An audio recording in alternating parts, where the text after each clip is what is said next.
You had to be up there and tell me. Like 16 men and a boy and roller skates, and she got a skateboard out and everything just to get a TV in the house. Oh my gosh. TV's bigger than you are.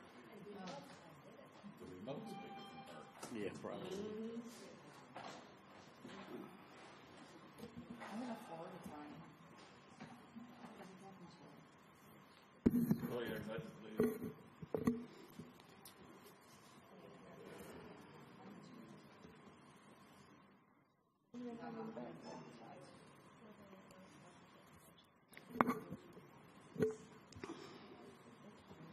Chris is excited.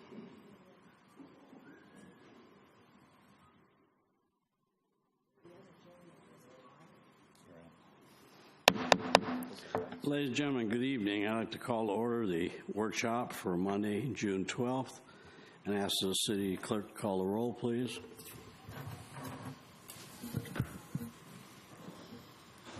Commissioner Alcantara. Here. Commissioner Bradford. Here. Commissioner Hersberg. Here. Commissioner Honecker. He's excused. Commissioner Sukup. Here. Vice Mayor Nabik. Here. Mayor Masarzik. Here. Ladies and gentlemen, if you'd stand for a pledge of the flag, and then we're going to have a moment of silence. I pledge allegiance to the flag of the United States of America and to the republic for which it stands, one nation, under God, indivisible, with liberty and justice for all. I also would like to just take a moment and I ask for everybody to please solemnly listen to the few words I have to say, and then have a moment of silence in honor. A year ago today at 2:02 a.m., Pulse nightclub, 49 people, both gay and straight, were murdered in a hate crime so singularly unthinkable that it is now synonymous worldwide with the callous massacre of friends, sons, daughters, brothers, sisters, mothers, and fathers. Deltona and Volusia County felt the pain. The loss of a mother with the love of Latin dance was out with her son that evening, and a young man with his love of soccer who played in our fields here at Dewey Boster Park. This evening we join in with solemn ceremonies across Central Florida for a moment of silence and understanding of the memories of the 49 people who were once known to us, are now an inseparable part of our lives, and to their families, and that we give our best.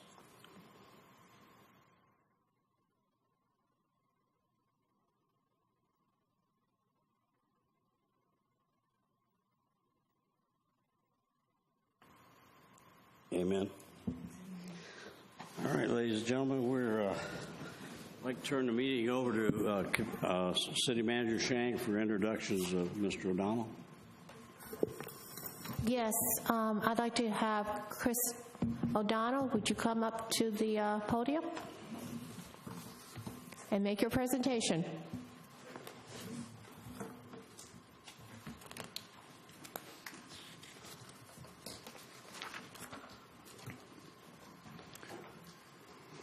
Good evening, Mr. Mayor, Commissioners. We're here tonight to discuss a few items for the community center.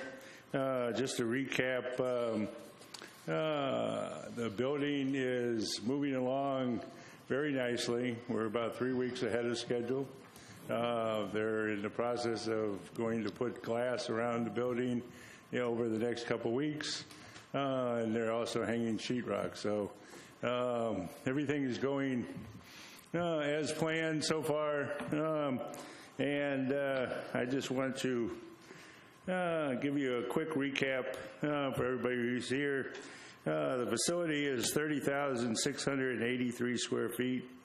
We're dedicating 8,040 square feet to the senior center, which will be operated by the Council on Aging. We'll have 7,500 square feet ballroom with a stage, and it will seat approximately 500 people for dinner, 400 people with a dance floor, and a little over 700 people as an auditorium. Additional meeting rooms and conference rooms are available. We will have activity rooms for nonprofit organizations for a reduced rate. And we'll have an outdoor event lawn that we hope to do weddings and other fun events as we get into the year. I'd like to do some arts and craft festivals and things like that, so we can put tents up. Eventually, we're going to either put a gazebo or a white pergola up for ceremonies and the stage.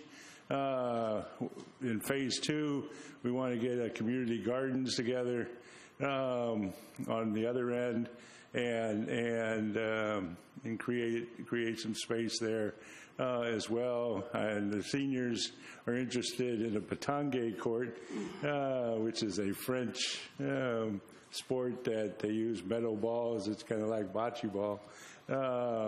I haven't seen it played yet, so I'm not sure what the rules are, but we're looking into that for them as well.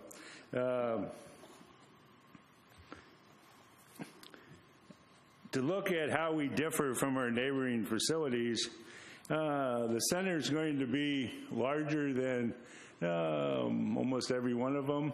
I actually got an event that used to be held at the Sanborn Center. They had 350 people. They now booked with us for next November because they're going to have somewhere between 450 and 500 people. So it's we're seeing things like that move in. I am in negotiations with a group that wants to have a home show. They're also considering a gun show. And there's another group that's interested in possibly doing an arts and crafts festival. So I would like to try and do a variety of activities so it allows for the community to really get involved in the community center. And we're not just doing weddings or something like that, that we're doing a lot of different activities as we move along. I've been out actively soliciting. I was at a wedding show yesterday and spent the day over at Daytona Beach Resort. I had there's about 150 brides there. I would say I ran across about a dozen of them that were very excited about our facility. Probably about 2 dozen more that lived in Deltona, that when I just talked about the dinner shows that I wanted to do on Friday nights or the Sunday brunches, they were really excited about those because there's not that activity going on in town right now, and to bring something like that to town, the more people who hear about it, every one of them is really interested and wants to know more about it. And I said, check out our website as we go further along. But those are things that I'm actively pursuing. That's where we come into the Center of Planning to offer city-sponsored events in addition to client-booked events. I think I tentatively have a schedule of about 16 events scheduled the first 4 months that we get open. None of it's been approved yet or anything, but we're working on that. We're working on different entertainment. We're working on caterers and things along that line to try and put the entire package together to make this into reality. So what I think is, because you're a new facility, you probably have to front load the first number of months to get people to come to the facility, to get them to know about the facility and things along that lines. So the more activities that we generate personally, we're going to get people active and coming up to the facility and seeing what it's all about. And I think we'll have a big grand opening day. What I'm interested in finding out is Noah's Event Center down in Lake Mary had their grand opening, and on day one they booked 463 events. It's a record for Central Florida. Everybody was talking about it at the wedding luncheon that I went to a couple weeks ago, and that was an amazing number. I said, I guess I'll miss the grand opening if we get to that point because I'll be signing contracts all day long. But those are things that are possible, and if we do it right, we might get a part of that. And because Deltona doesn't have a lot of competition in town, there's, we have 90,000 people to go after, and a good part of them are going to want to participate. We're also going to have people from DeBerry and DeLand and Orange City and Lake Mary and everywhere else. I have a comedy club that's very interested in coming in. They used to do their events over at the Playa, over on the beach. I was talking to, or trying to get a hold of Dean Napolitano that you had recommended, who's a comedian, and we're still trying to play phone tag with each other. But the group that runs these facilities, they're based out of Las Vegas. They have a subsidiary in Orlando. They're interested in coming up and having a conversation with me about doing at least once a month comedy club, and they'd have a headliner and a couple other comedians that would come in. And so, it's one of those activities that you might charge $10 to get in and a 2-drink minimum or something like that, and we'll make some money if we can pull in some people. So it's, those are things that have enormous possibilities, and it's just a matter of how you all want us to go forward with that. Moving along, the topics for discussion tonight are: should the city hold a civic center liquor license or use contractors to serve liquor at the center events? That would be the first topic that we need to discuss. The second and third topics are that the city will allow the center clients to use any caterer they choose, provided the caterer meets the center's requirements, and we'll go over those later tonight. And then we have a sample list of events that will probably go into the center. Moving to the next slide. Like any startup enterprise, it will take time for the center to reach its full potential. The facility not scheduled to open until December 2017. Unfortunately, I missed 3 weddings that were booked for November. I was hired back in February of this year. We started booking in April. But it's been very difficult because when you sell this facility, everybody wants to know everything that's going to go in on their event, whether it's who the caterers they can use, how the liquor works, how all the different policies and procedures that go into it. Not having those confirmed and having you all be able to review them first. I've only been able to take with me the pricing structure, and so a lot of them are sitting on the fence waiting for me to get back to them, and I think we'll book some of those events once we get this information acclimated and ready to go. So I've told everybody that we were going to have a workshop on the 12th. We'll work through some of these, get this information out to people, and move forward with that. Also, the one thing that you have to realize is in any of these events, especially weddings, they book 6 to 18 months out. So even though yesterday I had 2 weddings that were in January that I said, oh, you could be my first wedding, and they were really excited about that. And I said, we might even put you on Deltona TV. They were even more excited about that.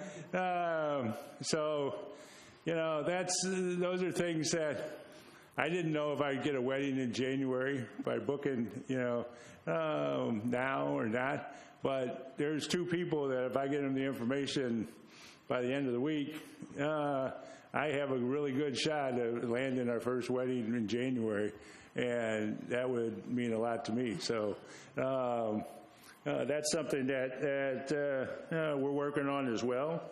So let's get to topic one. Should we hold the liquor license, or should we have the caterers do the liquor license? Just to give you a rundown of where we're at as far as any other of the cities around us, or in the state of Florida. A lot of cities own civic center licenses. Daytona Beach has 6. Theirs is at the Peabody. They have the one at the board or the band shell. They also have one for the boardwalk. They have one for Riverside Park, or I think it's Riverside Park, isn't it? One at their cultural center. So they're all over. And I talked to the people who run this, and I asked them. I said, "Did you have any, problems with your commissioners or anything that we're a little leery about doing this or whatever?" And they said, "No, we never even took it to the commission because it was an operation procedure, and the city manager made that decision for us." So that was something that they do things a little bit different, but they do it because it's a revenue generator. They look at it to pay the bills. They also do it because they want to control how the liquor goes out, and they have their own staff that takes care of that. They hire a food and beverage manager whose responsibility is to make sure people are trained and everything is taken care of for that. When I was at Deltona State, the foundation handled the liquor license at the college. They would have people from the college basically handle their liquor at the News Journal Center when they had events down there. They also did it at the President's Conference Center and the Husseini Center. Florida State University's foundation has one as well. Holly Hills had one. I understand that they just dropped it just recently because they did a lot of bike week events, and they decided not to do them anymore. So they've kind of put theirs on hold for the moment. Jacksonville, I talked to, they have 12. It basically covers a lot of their parks and facilities, especially around the stadium. They do a lot of outdoor events, and they hire bartending companies to come in and handle the service end of it, and that's how they handle things. Largo, they have 3 different locations down there, and they say they generate a lot of revenue from it. Miramar, they do a cultural center that holds about, I think, 1,000 people, and they do it in their ballroom and their concession area at their facility. And Palm Coast has one as well, and they do some outside events, and they hire a bartending company as well to do that. So that's a kind of a rundown. As far as the centers that we talked about when we were comparing facilities, the Brandon Center, Lake Mary, and the Sanborn Center, they use catering companies. Their management team is what I call 4 walls and environmental system. They don't go out after business. They don't want to get involved with the liquor. They just want to wait for the phone to ring and take care of anybody that they can book. They're not an aggressive management team at all. The Brandon Center just lost their manager a couple weeks ago. The Sanborn Center lost their wedding planner a few weeks ago. So I don't believe in that system. I believe in a system that you have to go out and be aggressive if you want to pay the bills at the facility. So that's the difference between what they do and how we go about things along our lines. The advantages of the city having a Civic Center liquor license: there's no difference in potential legal liability if the city holds a Civic Center liquor license. Whether we have one or not, we're still going to have to get liability insurance, even if the caterers do it, because, as our city attorney said, we're the deep pockets.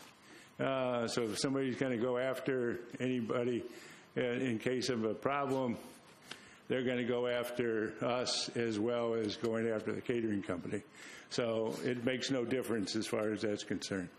The next one is all revenues generated stay within the city.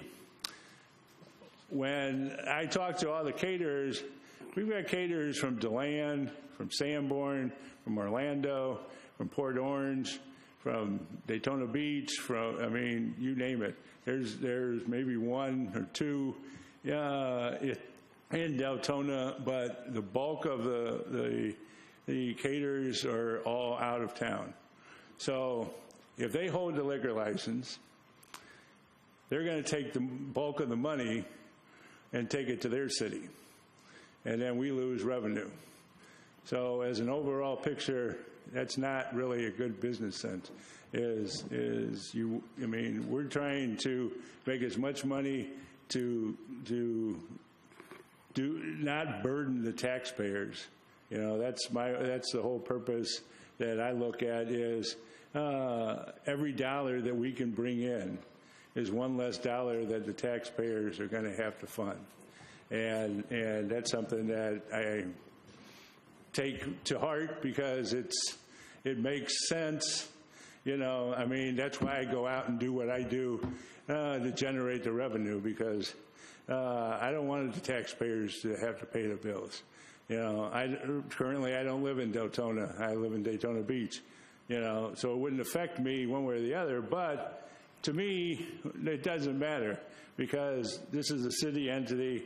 It's your facility, okay? I want to make this facility a success, and if we make it a success, then you all have a successful reign over the facility, and this is your legacy. This is a huge project, and to me, I want to make you guys look good. So if we make this a success, then you're all going to look great, and you end up getting reelected. So there that's what I'm trying to do. So the revenues generated reduce the support needed for the general fund. We don't want to burden the taxpayers. The city controls procedures over service, cash collection, and inventory. I would be in charge of that. As far as the liquor license is concerned, the city manager name would be on the liquor license, so I don't have to be on it.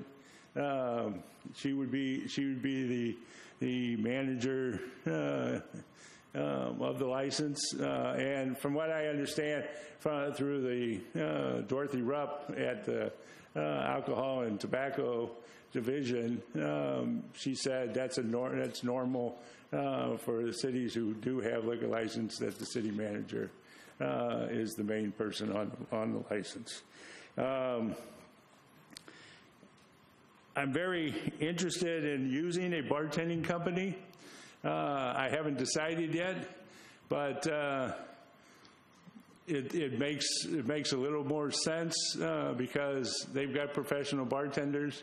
They're all tip certified, which means that they've gone through all the training. There's about a 3-hour class that they teach you about how much you can pour, what you should pour and what you shouldn't pour, and it's all a safety class on making sure that you're handling the bar properly. And I've taken that class. It's excellent. They have an alcohol awareness class that a lot of these cities will run about 4 times a year with their staff and things like that. So, we try and keep, if we do it ourselves, that's exactly what I'm going to do. I've got phone numbers of the people who run these classes and things like that, and we'll bring our staff, bring in our bartenders and handle that end of it. One of the things that I've always when I've done events is I'm a firm believer in setting up early because you never know what's going to happen at any given event. If you have a caterer handling bars and stuff, they're basing their setup times a lot on their food prep and when that comes out of the kitchen. And then they bring everybody over at that time. So you really don't know if they're going to have the bar set exactly when you want it set. And I don't like people rushing around at the last minute to try and get things done. So that's one of the reasons I don't like relying on outside vendors. I also believe in having adequate inventory on hand. If a caterer, the catering licenses, basically a caterer has to go out that day, purchase the alcohol, figure out what they think they're going to need, and then bring it in. They can't store alcohol. They can't buy it from the distributors. They have to go, it's called the ABC rule, I believe. They have to go to ABC liquor store or the wine store or Walmart or wherever to buy their product. And then at the end of the event, whatever is left over that they haven't opened, they can take back to the liquor store. But it's also the possibility that they might run out of this, that, and something else. And I'm thinking of my clients. I want to be able to have enough on hand that we don't run into that situation. Do you want us to take these, Mr. O'Donnell, one item at a time rather than so we don't? Well, we can't, however you'd like to work it. Yeah, that'd probably be best because most of the stuff that most of us had a chance to read through a lot of these numbers we don't have to go through, but if we take them, you had three items that you needed direction on for staff. So as the commissioners, would you like to do that? Just work on each item as we get to it. Any objection? Okay. So, Mayor, if I may ask, we should probably go over 1, 2, 3, 4, 5 more slides. Yeah, I would like to I think we should go. Yeah. I You think want we to should see the finish entire with- presentation and yes, sit down? on this topic. Okay, because we got to we're a half hour into a 2-hour meeting, so okay. I'll try and be quick. No, I'm just saying, I don't want to cut you short, but I just, Right. I didn't want to not get to the meat of what we're here for tonight. Well, the next slide is basically projections. This would be a full year. We estimated certain percentages, and if you have that in front of you, the grand ballroom was basically estimated at 36%. The meeting room was at 23%. The conference room was at 8%. Activity rooms were at 11%, and the ceremony sites were at 5%. It came to about an overall usage of about 20%. I was trying to be very conservative at the time But when I sat down with Bob Klinger and Camille, they kind of got me aware of, you may not get everything right off the bat. You got to get people to know where you're at and things along that lines, and get used to you before they're going to start booking. So that's basically an estimate for a full year. And once we get established, and I think we can reach those goals. The next slide after that would be what our expenses would be. What we're looking for, just to cover this briefly, is besides myself, I would have an assistant, which would be a facility coordinator, and then we'd have 6 staff, and 6 staff would be 2 receptionists and 4 setup people. 2 of them will work weekends, and 2 of them will work during the week. And the receptionist would kind of cover the front as you walked in. They would answer the phones. So if we're running around or we're out and about, somebody's answering the phone and getting the information. To me, that's the most important thing of any event business, is if Mary Jane calls in and she wants to book an event and nobody answers the phone, she's going to call the next facility. I want her information, and I want them to feel like somebody's going to get back to them, and I've always gotten back to people that same day. So if I get her information and make her feel like we're going to get back to her, we have still a shot at that event. So that's the staffing. The rest of it is office and administrative, utilities, maintenance, marketing, and so forth. And that's pretty much self-explanatory. The next slide would be if we had the liquor license, and we're basing this on about 35% of what we thought of for a full year that we got running. We come up with a revenue of $198,000. We come up with a beverage revenue of about $142,000. Our operating expenses would be about the same, so we'd have a deficit of about $630,700. That would be with the Civic Center liquor license. The city retains 100% of the sales revenue. Revenue goals shown here consider the FY 2017-18 budget to be a startup year as the center's construction is completed, becomes established and known to the community, and considers lead time for event bookings. The budget for 2017-18 is prepared to cover all expenses, even if the center earns no revenue at all. During the feasibility phase for the project, the commission wanted the center, not that they wanted it if user fees could support it. So that's basically how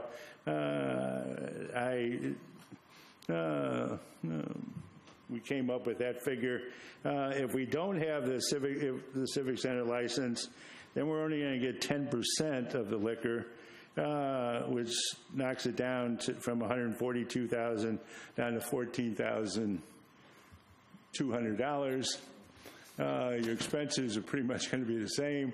So that's the big decision is, do you want the bulk of the money, or do you want to give the bulk of the money to someone else, and your deficit's going up to $758,500. As far as the next slide, with a Civic Center liquor license, all revenue generated stay within the city. Without a Civic Center license, only 10% of the revenue stays within the city. Not having a Civic Center liquor license, guaranteed loss of 90% of beverage revenues with no corresponding reduction in potential legal liability. Not having a Civic Center liquor license equals guaranteed burden on the taxpayers. And that's not what we really want. So that's topic number one. Do you have any questions? All right, Commissioner Bradford, do you have a question on topic one, or do you want to keep going? No, well, actually, there's a few, and they're more of statements and comments. One, I'm happy to see you revised the revenues and the numbers coming in. I think those are, getting to be a little bit more realistic there. My first response on this topic was no. I'm going to be honest. My first response was, I think it's a huge liability for the city. I don't want to encourage alcohol. But then I did the investigating of others, not just cities, but states. I actually looked at Minnesota, Colorado, Arizona, California, and a lot of other states that are similar in size to Deltona. Not that comparing to these other cities there's anything wrong with that, but I like to reach out of our area. Sure. What I did find is a lot of them do have liquor license. There's a couple things that, to have a liquor license, what I did find was a lot of them went on the side of caution with the contract, and that's where it's got to be very tight. Meaning, there was some ideas they said where a lot of them had a time limit. Like if we did alcohol, it was 4 hours. Alcohol had to be cut off an hour ahead of time. Some of them just allowed beer, wine, and champagne. And I'm assuming a lot of these things we're going to be getting the application to review before we do it. No glass bottles, nothing served, everything had to be poured, no kegs, no pony kegs. Security guards.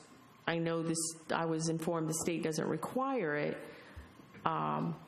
but I think it's something that we should definitely consider, and I don't know if any of those are items that you may have put out there and put into your cost, or is that, that could be a cost that we charge residents for, but I believe actually having security there when you're selling liquor is kind of vital as well.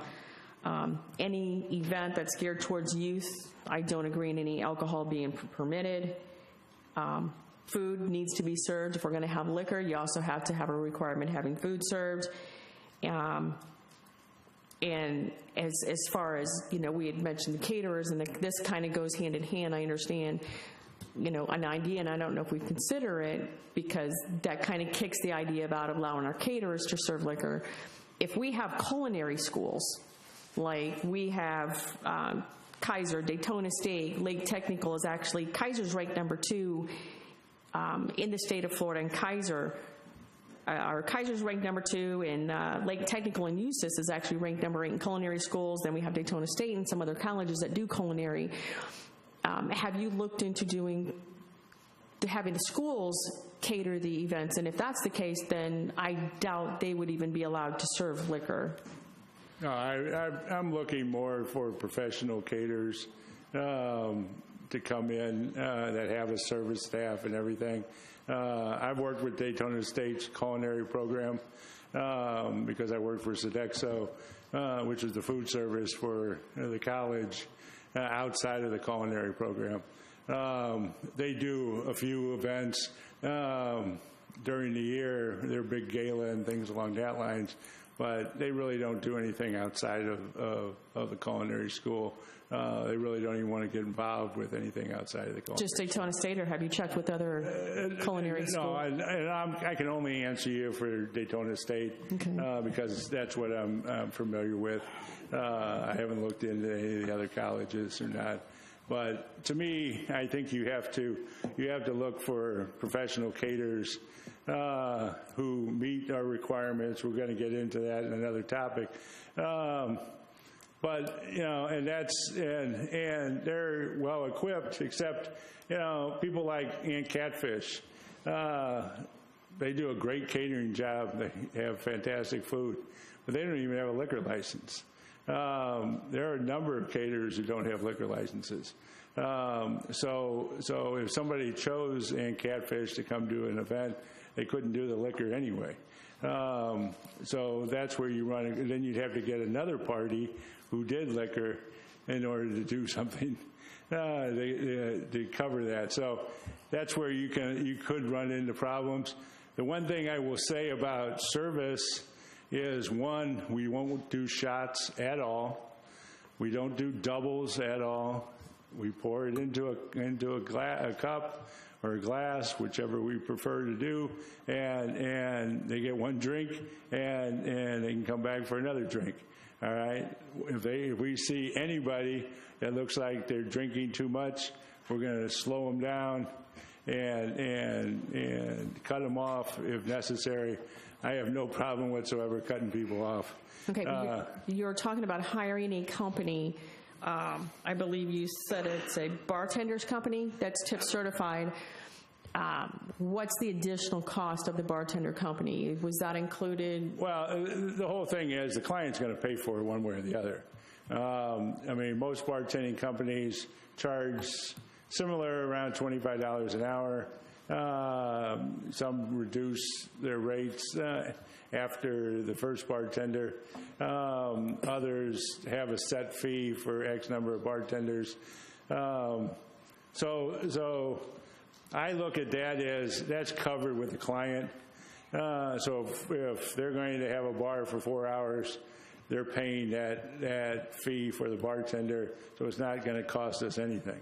It'll be a covered fives, and that's a norm. I've done bartenders that way for years. Even to college, when we were doing the bars ourselves, we were charging $25 an hour. So that's a normal price. That's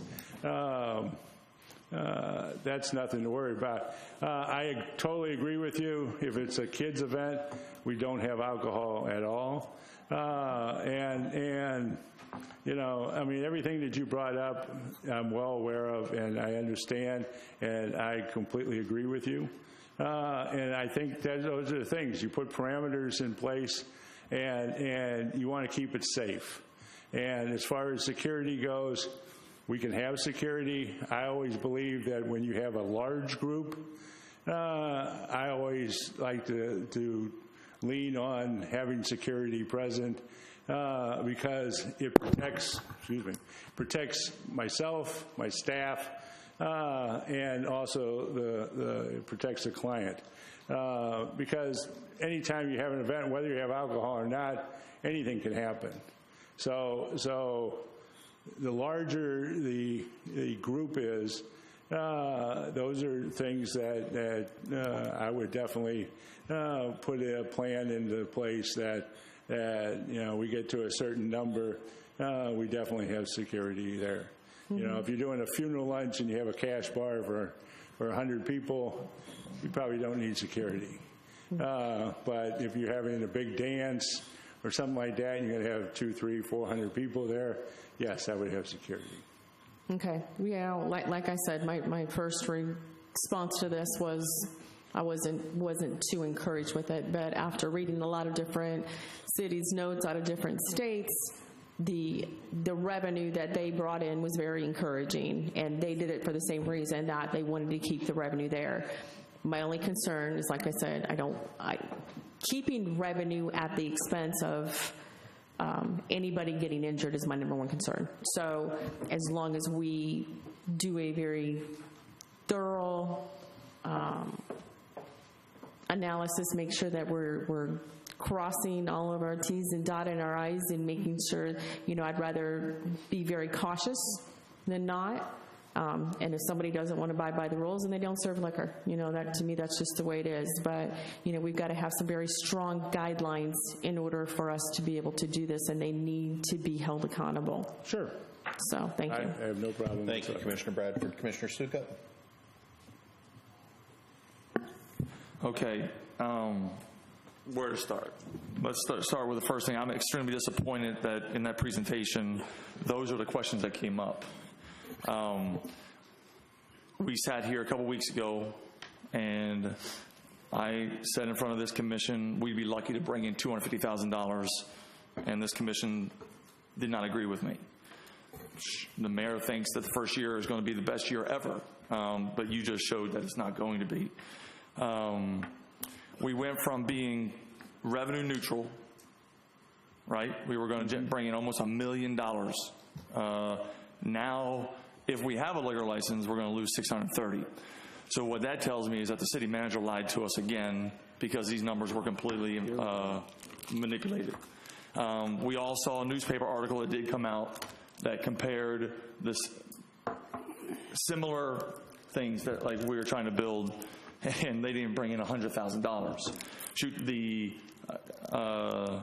Ocean Center doesn't even bring in $1 million.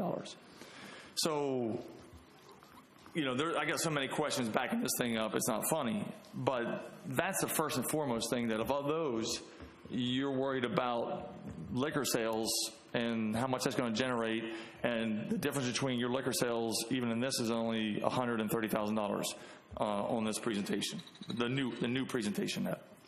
So at least you guys are seeing that. What I'm seeing is that $1 million revenue is not even feasible with this facility, because no one else around us is doing it. I'm just extremely disappointed that our city manager brought forth a presentation and you guys didn't even question it last time. In fact, Mayor, you think it's going to be the best year ever. So, Sir, excuse me. You keep making statements about me. I wish you'd jot it. I never said it's going to be the best year ever. you were quoted saying that the first year should be the best year ever because it's the only one of its kind. Go watch the video. There. Here, I'm not done yet. Okay, so let's keep going down this line. Now you said 16 events have been booked. Not yet. How many events have been booked? Okay, let me back this one up. How many paying full price events have been booked? 3. And what are those events? One is a 50th wedding anniversary, one is a quinceanera, and one is the pregnancy center. Okay. So we got 3 events so far. Okay, so we're on our way. I can see that. Now you keep saying there's a lot of potential clients, how many potential clients do I need to generate that $1 million to be revenue neutral? I believe it was about 880 events. 880 events. So we got 3 of them. Okay, we're on our way.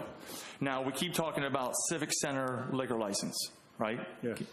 Are we going to need to create a Civic Center authority or a civic authority in order to do that? You're going to have to probably rezone it to match what's out front, from what I understand. If I can bring Chris, can you come up and answer that? You don't have to create any kind of authority or anything like that. So we are not looking to create a Civic Center authority on this building at any time? No, Okay. it's just the state calls this type of license a civic center license. Okay. That's just what it's called by the state, and it also carries a very small fee for the government to buy this kind of license. If you were a restaurant, it would be very expensive, but for a government entity, it's like Right, and $250. I just try to get these questions out. Sure. These are questions that people are asking me that I'm going to $250 instead of $1,820. Okay.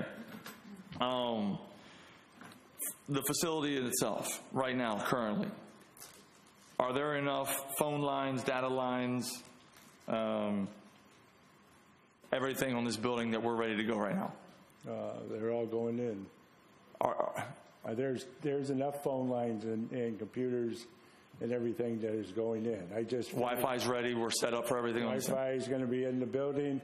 I just set up all the alarm systems and camera systems that are going into the building. So I made sure that's all taking place. I'm even working on having 3 flagpoles out front because I thought that since it's a city facility, we should have flags flying out front, and that was something that was Okay, because I mean, I'm trying to take care of that as well. So those are just all more expenses that now we need to I understand, but generate. I'm just trying to make the place look, like what you had all envisioned. Now, you also mentioned in that slide all revenues generated stay within the city. You're aware that's why we started the water department as well. I'll leave that with that one. I don't know. Alcohol. What's the profit margin on alcohol? About 75%. 75%. Are there any waste? Like, do you have waste that we have to throw away? Not if we're not doing draft beer. How would we dispose of liquor and alcohol if it's exposed, damaged, water, whatever. I mean, if you're pouring by the bottle and you have the right taps, you're going to pour 1 ounce per drink, and you'll probably get 26 drinks out of a bottle. So that's, I mean, there's no way. Probably, though, but we were talking about hiring independent bartenders, right? A bartender company. Right. So it's not their liquor. So if they want to pour you a larger shot, shoot, and they're going to be working for tips. So would they be city employees accepting tips, or they would not be city employees? They would not be city employees. Okay, so they're not city employees. They don't have any skin in the game. They have a bottle of liquor here, right? You know you're going to tip me. I didn't pay for that. Here's a double one for you. That's not going to happen. No. Okay. But you already said we're going to set up multiple. That if I select the right bartending company, that won't happen. Okay, that goes on in every bar across the country right now, but we'll leave it right there. So they could take tips. So these people could take tips while they're working there. If the client okays that. Okay. Brian, can I just intercept? The tips he was talking about with the bartenders, that's actually stands for Training for Intervention Procedures. No. I'm talking about. He's just talking about cash. Okay, I thought you I thought you were asking what the tips Okay. was. Okay. Also, there you showed some expenses, and you showed utilities at $168,800.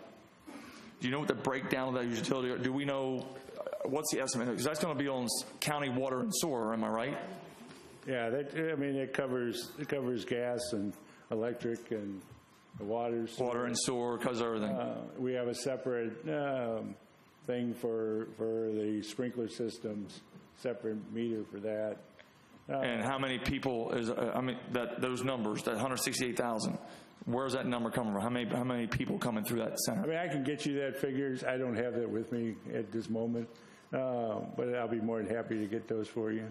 And you mentioned that this has to be a success because we want to get reelected. Where I stand on this thing is, you understand there's nothing personal against you. I just don't believe you're the right guy for the job. Nothing personal. I just don't think you're the right guy. I also don't believe that we designed a community center. Okay, when we started talking about this was a community center. We talked about basketball courts, but then we built them real small, so it wasn't even worth having. So we yanked them out. Right now, if I'm not a senior citizen, I won't even be able to I can't even afford this place. Okay, so I can't get in there. Now, every Thursday night I go down to Winter Park where they have a community center, where they have basketball courts, they have weight rooms, they have slides, they have get-together rooms. That is what I thought we were building. It kind of morphed into what we have here. That is not your fault. Please understand that's not your fault. I wasn't here back then. Exactly. I'm not blaming you for this thing. But all I'm saying now is we're taking out a 30-year bond issue on this building. Exactly. We are going to go in the hole, and please understand, I'm looking at your numbers right here, even with the new current numbers, which are still, to me, on the high side, $700,000 a year that the taxpayers are going to have to eat every year. And this is coming on the heels of a 4-hour meeting we just had about water, where we just keep taking on more water debt and the water prices are going up. But this is debt now that I understand that we put $1 million in the budget, okay? But we were told that this was going to be revenue neutral. This is what the city manager has been selling us, that she can make this revenue neutral. Alcohol or no alcohol. But what we're seeing now, after an article that I read in the News Journal, which basically laid out the Sanborn Center, laid out the center over in New Smyrna, we're going to lose money on this building. The question is how much. So now we're coming with a liquor license saying, okay, well, we got to do a liquor license if we want to generate revenue. I'm going to go back on point saying I disagree with the city holding a liquor license. There's a Critters Pub or something right down the street. Hire them to be, then you're helping a Deltona business. But I don't think the city should be in the business of alcohol sales. I think the liability is us.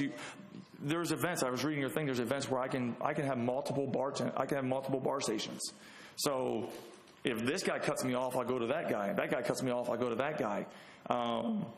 There's just so many liabilities. And I know if someone leaves that building, if a kid drinks while he's there, anything, I'll disagree. The liability, it's us. And then we're sending these people out that we now are controlling the liquor. We're also paying for the police. They're going to catch them on their way out. So I'm going on record stating that I'm opposed to the liquor license, even if it's going to generate $120,000 more. And I believe the fact that we as a commission, this is a whole different presentation a couple weeks later. Literally, a couple weeks later, now it goes from being cost neutral, now we're losing almost $800,000. I don't know how that can happen overnight. I don't know why it doesn't bother you guys, but it bothers me. And that's all I got. Thank you. Commissioner Alcantara? Mayor, could I have Mr. Klinger, would you step up to the podium, do a clarification? Yes, sir. I'm going to take exception to the liar comment. I got a real problem with that. It's very clear up here. Nobody's backing off of that $970,000 estimate. We're now doing a budget for FY 17-18, which is not a full year, and we don't have a full pipeline of business. Any normal bid, what you saw originally was a 12-month pro forma business model. No business is going to be at 100% year one. Mr. Klinger, you're wrong. Sorry. Let me explain something to you. When we did this, the reason we hired that position early is so that this building would start running from day one. That's why we did this. So we expected business from January all the way to, and I know you're saying it goes from October. Moral of the story is we were presented, these numbers weren't presented. It was presented a $1 million cost neutral. 12-month pro forma model.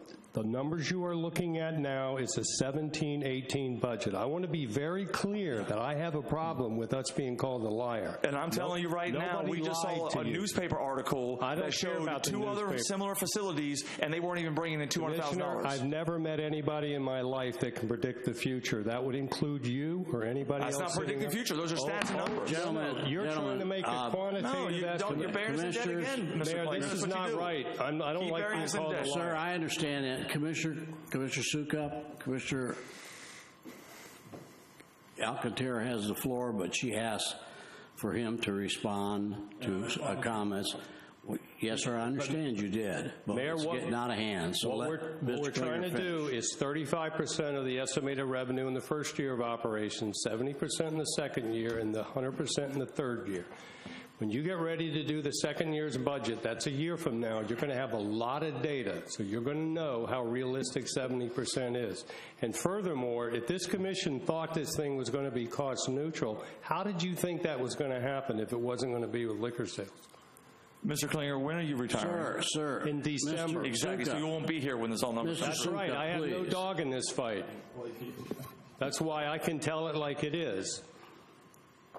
Okay. I'm not trying to impress anybody. I'm just telling you we're doing the best we can. We're doing everything we can to make it succeed. I don't understand efforts to stop that. All right, thank you. Mr. Alcantara, you have the floor. I'm going to slide number 10. It says the estimated full-year event usage by room and revenues. And then it says total overall usage 20%. Is that at 20%, we bring in $565,000? Is that what that means? That's correct. And then when we go down to the total operating result, startup year, it says estimated facility usage revenue $198,000. Why is there a discrepancy between the $198,000 and the $565,000? Because that's taking the 35% of the original figures, and the finance department wanted me to be more realistic in the first year. So that's what we took. You're basically, if you figure in the percentages, that 20% is actually 7%. Now, I think we're going to do much better than that, okay? But and that's strictly because I'm going to go out and get the business. But you know, I mean, they've got to come up with numbers for their budget, and that's what we've been working on for the last 2 weeks to figure out what's more realistic for y'all. And that's, you know, I'm a still firm believer that once I get this place known and up and running, that I'm shooting for my original figures, you know. But I'm going to go with these, so they're comfortable when they're planning their budget for the $198,000. What overall usage is that? Like I said, it'd probably be about 7%. 7%. So I don't know why slide 10 has 20% if you go back and then the other slide has 7%. Yeah, Commissioner, if you go back to the original numbers, your 36% in the ballroom goes down to 12%. Your meeting room from 23 goes down to 8%. Conference room from 8 to 3. Activity rooms go down to about 4%. And the ceremony sites are about 2% each. So this is not for when we start the opening the center up for business. You're talking about after a whole full year of a whole fiscal year. So the following year, this is what you're estimating. It's you know, anytime you open a business, you never know for sure what you're going to do. I'm asking, I'm sorry to interrupt. Just looking at... I'm sorry to interrupt, but I want you, when I ask a question, please, that you answer the question. I'm asking is, if this is after the full year of operation, yes. Like this is not starting January, correct? That would be a full year. So it's not January to... I mean, it's not, it would be December, starting in December instead of starting in October. Okay. Because your fiscal year starts October 1st. What I'm saying is this is not the estimates from the beginning of January to the end of fiscal year 2018. No, what you see on the slide is a full fiscal year. In the first year, we do not have a full fiscal year because we will not be up and running until December of 2017 or January 2018, and our fiscal year starts October 1 of 2017. Okay. Going back to the liquor sales, I'll just say how I feel about the issue. You know, I think that morally, I have an issue with it morally because we're using general funds to support the center, and that's everybody's tax dollars, everybody in the whole city. And I can assure you that there are many tax-paying residents who do not want their tax dollars to be spent towards buying liquor. My grandparents, my parents, and a lot of people I know do not want their tax dollars to be used to buy liquor. Go to the liquor store, go buy me a case of Tennessee honey whiskey. They don't want that. They don't want that. And we need to look at this also morally. It's not just about the numbers. And that's just how I feel on the issue. Going back to the email that in response to the feasibility study, let me find that real quick. It's on one of the attachments. It says here that we didn't have to do a feasibility study, and I guess this is a Klinger question now, that we didn't have to do a feasibility study because the general funds would support it whether or not we bring in $1 in user fee, correct? Correct. My recollection is, and anybody can correct me if I'm wrong, that the commission did not approve this project contingent upon any revenue number whatsoever. The goal was to make it self-supporting, but we had to have a situation where we could sustain it no matter what. My question is to my fellow commissioners and the mayor, did anyone hear when the facility was being proposed and we were told that the general funds could support it, did anyone ask how that would affect tax rates? Was anyone told that the facility would limit our ability to roll back our millage rate? Silence, I'm guessing no. It says here, we project that the center could be fully supported at the existing millage rate. So Correct. All right, so that means 795 next year, 795. I was speaking for the year, not next year, but the year we're in right now. Could the rollback rate support it? I have not done that calculation, but I don't know. I can't say. I'll try to get that to you within a couple of days because we do have the data now. Well, that's my concern with this is that we're told that at the existing millage rate that it'll be able to support it. So before we have even voted on a millage rate, you know, and before we have even decided what the taxes are, we're already saying, all right, well, we build the center is going to limit our ability as a commission to lower the millage rate. Right. But there again, I would say the commission approved this center because the commission wanted this center. It's no different than building a park or building any other facility that you make a decision will be taxpayer supported. And once you decide to do it, that money is committed. And I think that we should be open as a commission and transparent when we do these things to tell the public, look, we're going to do this facility because we understand that we have a need in the community for it. But I want you to let you know that this is going to limit our ability to lower the millage rate, your property taxes, and I don't think that was done, right? Yeah, I mean, that's fine, but that would apply to virtually anything you ever approved. But that wasn't said during the discussion. I don't know that those exact words were said, but I certainly would not agree with any characterization that was this is the first time. This is the first time that a project is being supported by general fund without. I would not agree with that statement. It was very clearly disclosed during this whole process that it was fully funded and that we were not dependent upon other revenue sources to finance it. That there's no doubt in my mind that was clear throughout the whole process. Okay. People may have forgotten. I don't know. Yeah, Commissioner, I think the misinterpretation of all of this is the fact that the commission was committed to building a new center, period. The other center was just old. It was tired. We wanted to build a new facility for our community. We wanted to bring it up to date and upgrade it.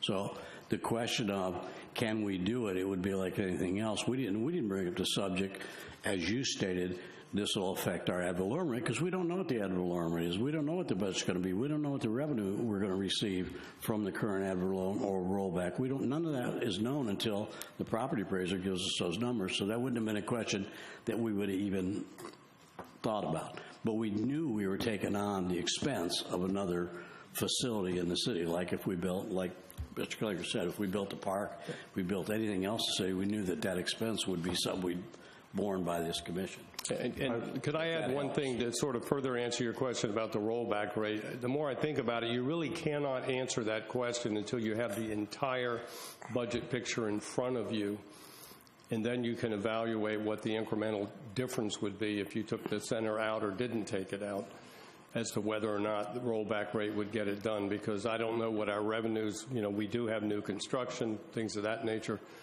I haven't done that calculation, but honestly, I can't answer it until you're near the finished product.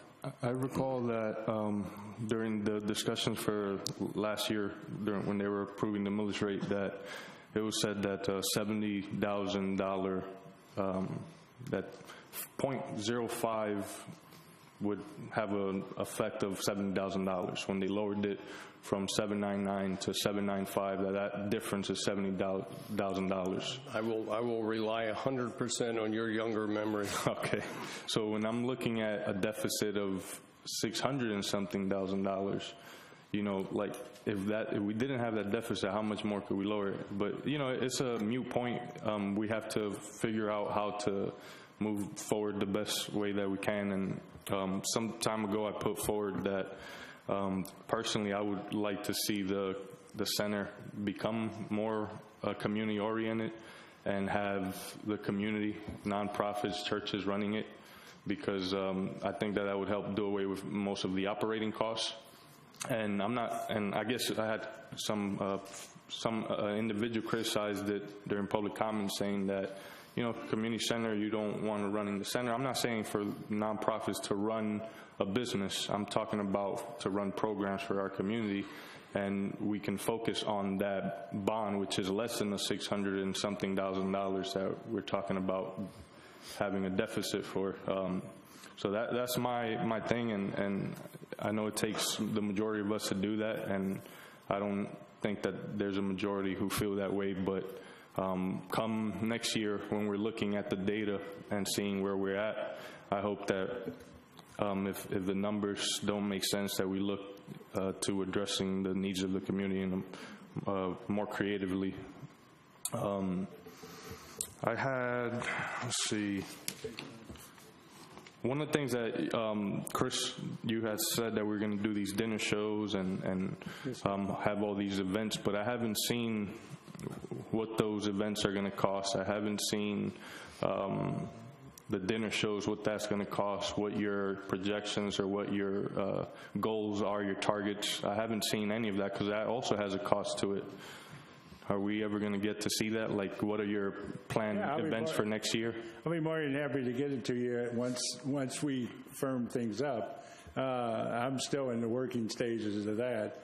I was working on it, and then I got called away to try and make sure that we had alarm systems and things like that put in the building first. So because the construction schedule is moving forward and certain things have to be done, and things popped up and they came in my lap. So I'll get back to that issue, and I'll work those things up, and I'll be more than happy to share that with you. When was it that you got hired? When did you start? I was hired in the middle of February. Middle of February. I just have a concern, and I know you're working hard to get more people to book events, but 3 booked in the last few months. The problem is, Commissioner, is when you book a lot of different events, people want to know what the policies and procedures are and things along that line, what caterers they can use, and all sorts of aspects that go into your event, okay? When you only have a partial list of things that you can do, because most of it hasn't been brought to your attention, and that you can see it and respond to it. All right, I can't use that information until the commission decides this is how we want to go, and then I can go back to these people and try and close the deal. But when I only have partial information, it's very difficult to sell something, with partial information. And I'll be more than happy to go after this business as soon as we get all this stuff wrapped up. And that's our fault for not having all these things ironed out when you were coming in, so that you could have a running start. And you wouldn't have these issues and blame the fact that we don't have. No, I mean, I'm just telling you what reality is. I hear you. This is what I'm going through. I've been selling for 30 years. Okay, I understand sales, and I understand when you have to have a certain amount of information in order to close the deal. And if you don't have that information, you're never going to close the deal. It's like selling cars. If you don't have the financing part of it, you're never going to close the deal.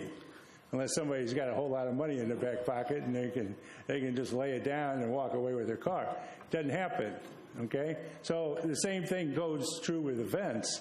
You have to have all the information. I mean, I had brides and grooms ask me yesterday. It's like, well, what are the policies? What caterers can I use? What do they have to do? So forth and so on. I can't give them that information because it hasn't been gone over by you all. Now, I appreciate that, and I just want to, I guess, to the community, regardless of how the commission moves forward on the center, that we need all the support we can get from everyone, because we want to see it be a success, because taxpayers are paying for it, and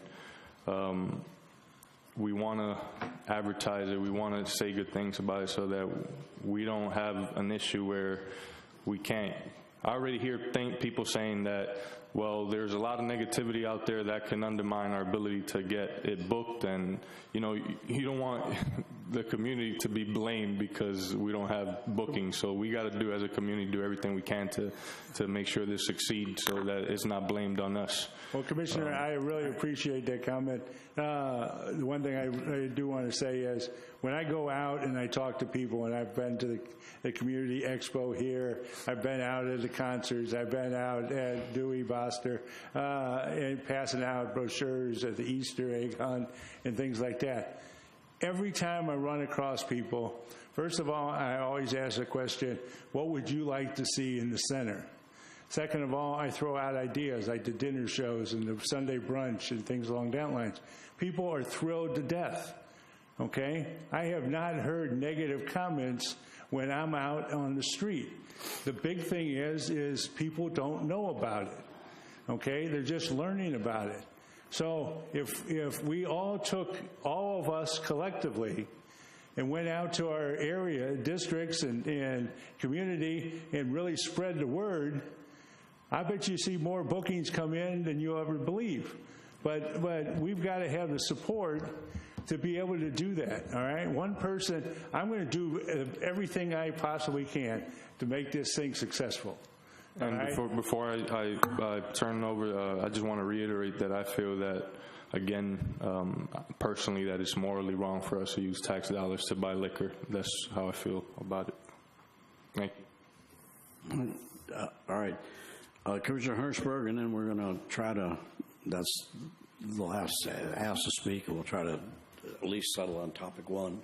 Go ahead. Okay, thank you, Mayor. So basically, what I'm hearing out of this is that you can't sell you can't sell the center until the rules and regulations and guidelines and the basic things are there, like whether or not we're going to have a liquor license, and whether from a city standpoint, or who your caterers are, or what your policies and procedures are. So the longer we drag this out, the more we're hamstringing you and everybody else from getting any bookings here. Right. And the more that we try to micromanage this, the longer it's going to drag out.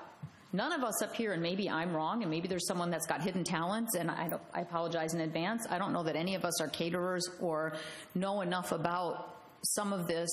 At least I certainly don't. I speak from myself, and I work in an industry that deals with a lot of weddings.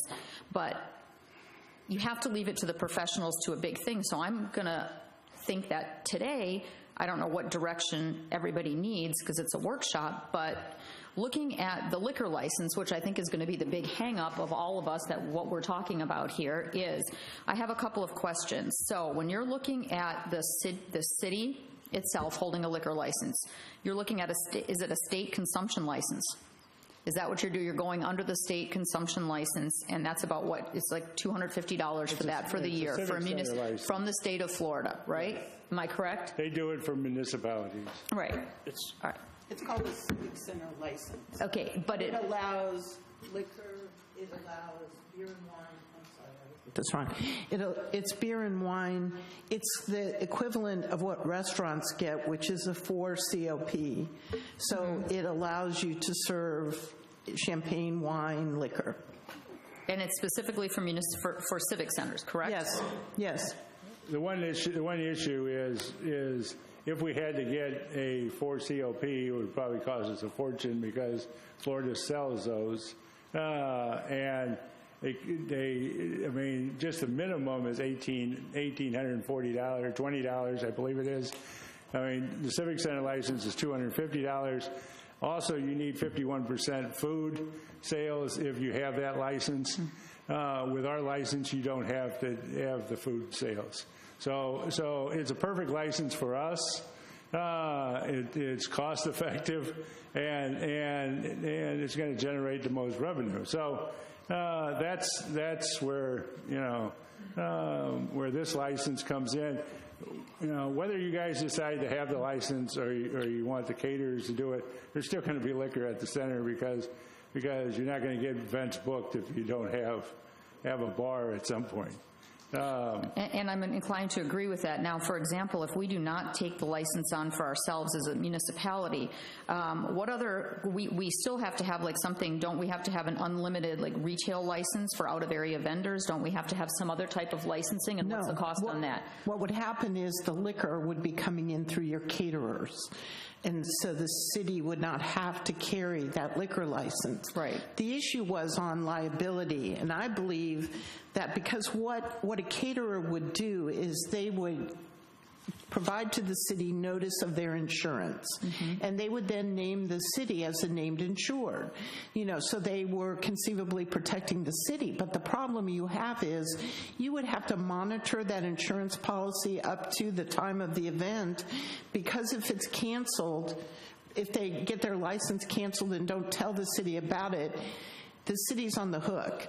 And then the city's on the hook, as what Chris said, he called the city the deep pocket, but that's true. I mean, if there's going to be, even if you let the caterer sell the liquor, if there's an issue that occurs at the center, somebody is sold liquor when they were already intoxicated, if you had an underage drinker, if you have any of the problems that come with liquor in any scenario, then my recommendation would be, even if the city does not hold the liquor license, but you're going to have alcohol sold there, that the city carries that liability in case something happens.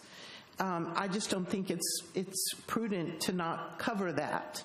So from my perspective, the costs of your liability insurance remain the same, regardless of whether the city has the license or if you allow the caterers to carry their own.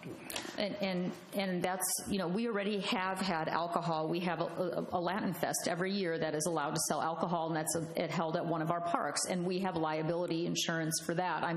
And we have that already going on where you have certain events in the city that sell alcohol. Our amphitheater across the street is a partnership between the city and the county. There's alcohol sales are allowed over there at that amphitheater. If a vendor comes in, it's the Volusia County's rules, and you can sell alcohol there. Yeah. We choose not to, but because we have control over the little area in there, we don't even use that, but that is there. So let's go back to one other thing in terms of the Civic Center as a rule. When, and Mayor, correct me if I'm wrong, but we received basically a senior citizen left the city of Deltona approximately $700,000 in funds, didn't leave it directly to the city, left it to the Council on Aging and the Salvation Army for the betterment of the seniors in the city of Deltona. And that's how the discussion, aside from the fact that the Civic Center was built in like 1961, or the Community Center was built in 1961, when that amount of money was willed to the city of Deltona through Mrs. Jablonski, well, it was $700,000 initially. You're getting way, no, dates are wrong and everything, but Mrs. Jablonski died a few years ago and left Right, but she left it. Our old community center was built in the early 60s, the one on Lakeshore Drive. Right. She left the city approximately $700,000. That's what that was in the will. It was not left to the city of Deltona. It was left to the Council on Aging and the Salvation Army to do things for the senior citizens in Deltona. And working with the Council on Aging, it ended up, by the time it went through the courts and everybody got their chunk, it came out to be, what, about $350,000? $365,000. $365,000. So we have that money. No, ma'am. Let's but be careful. The Council on Aging We're on TV. The Council on Aging received that share, and the Council on Aging said they would then trickle down to us or give to us as we proceeded with the thing. They've already made several checks, I think, to us, but they're going to, yes, you're right. To there. The point of the thing is, our community center is old, it's failing, the building itself is problematic, and the parking lot is an extreme liability for senior citizens or anybody else that uses that at this point. And to fix that up, because this commission looked at it, and I'm sure previous commissions looked at trying to fix up the old community center, and it was cost prohibitive in terms of having to pave the parking lot, put underground drainage. I mean, for that thing, it would have cost so much money to revamp and fix the old community center that when this funding came in, then it had a time limit on it. And correct me if I'm wrong, there was a 3-year time limit to use this money through the Council on Aging. Once the settlement came up, I believe that was a 3-year limit. So the commissioners decided to go ahead and, for a while have been talking about it, fund a new community center, because the city has frankly outgrown the old one on Lakeshore Drive. And you either put money into that, or you turn it into something else, or you don't have a community center for the residents. And Deltona has nothing in this city anymore. We don't have a hotel that can provide a banquet, a wedding, anything. So that's the reason this community center became all-inclusive and more than a senior center, because it fulfills a need of 90,000 people. We don't have anything in this city to accommodate a large wedding, a convention, a high-end dinner, like in terms of a lot of people, 200-300 people. We just don't even have it. And from our point on the commission, when we budgeted for this and when we looked at that, we used land that had been purchased years ago, so we didn't have the cost of the land.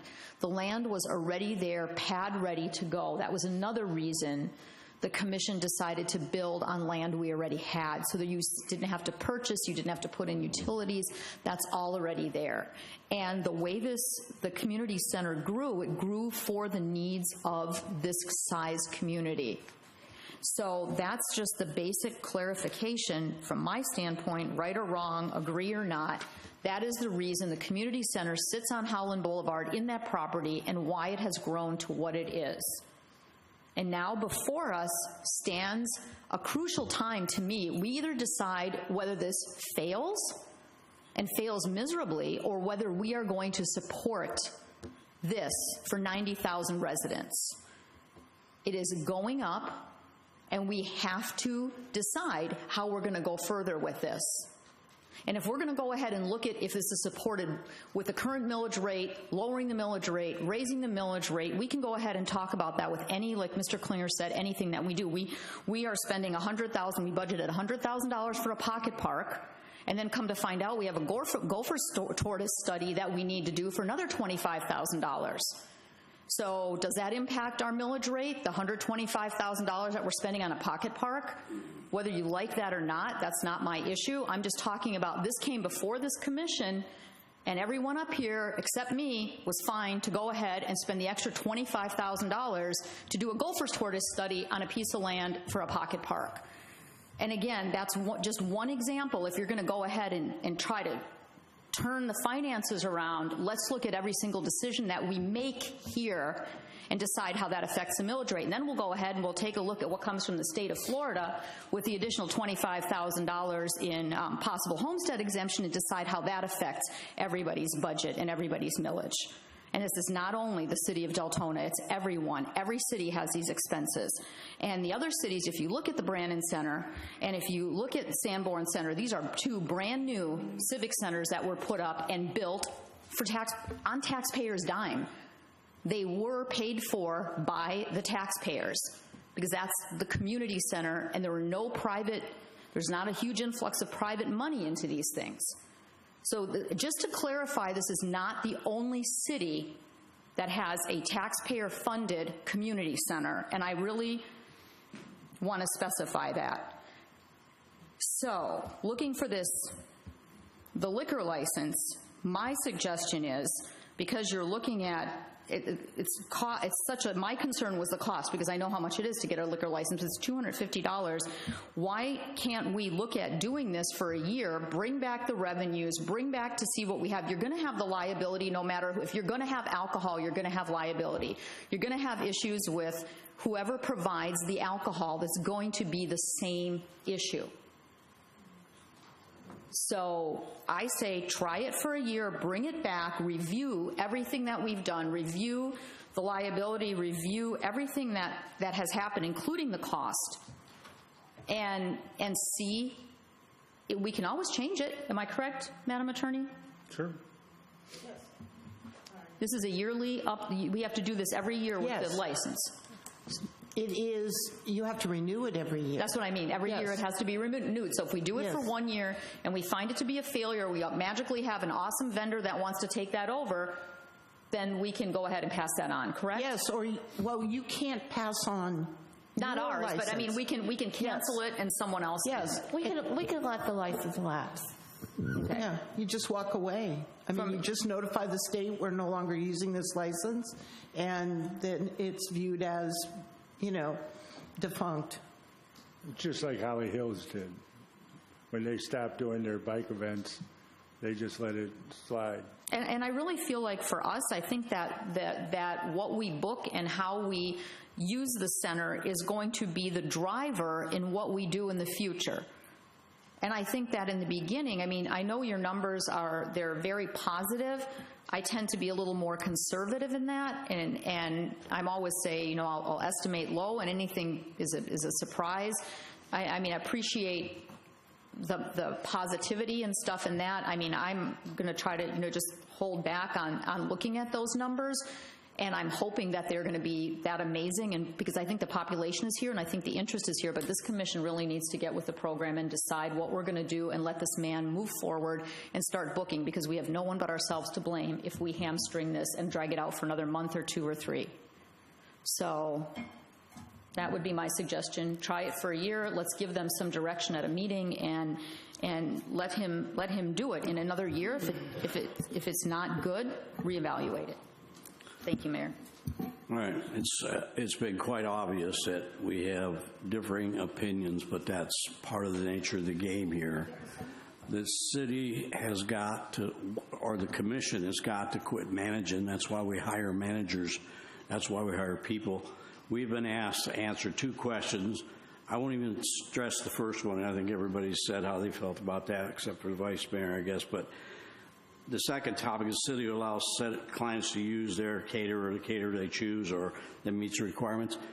These are management questions. Do we want to deal with these? I mean, we hire a manager, and I hear complaints about what we pay our managers, what we pay our staff, what we pay everything.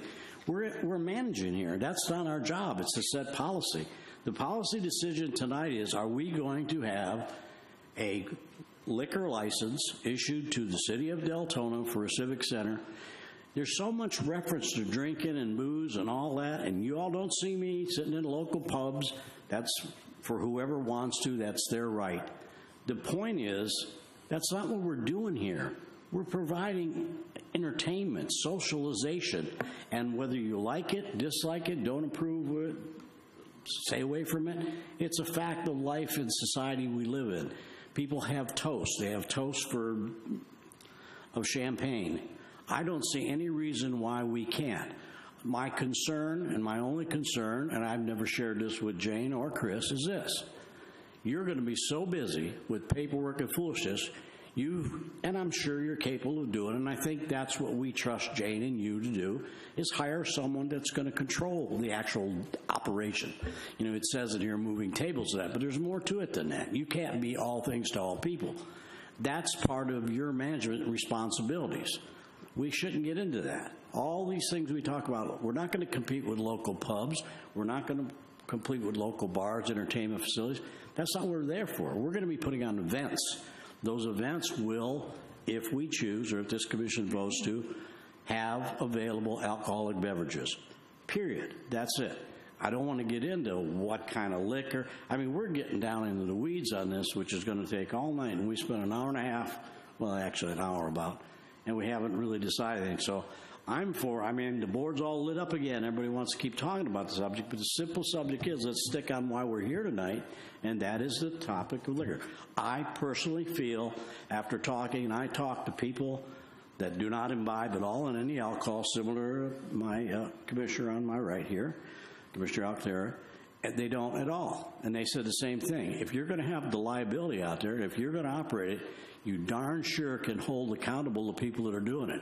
If we have caterers in here, we know who they are, different liquor people doing it, it's so much harder for all of us to maintain a continuity in the operation. I would rather us maintain the continuity, take it on the back. We could shut the bar down if things get out of control at parties. We could do this because we control it.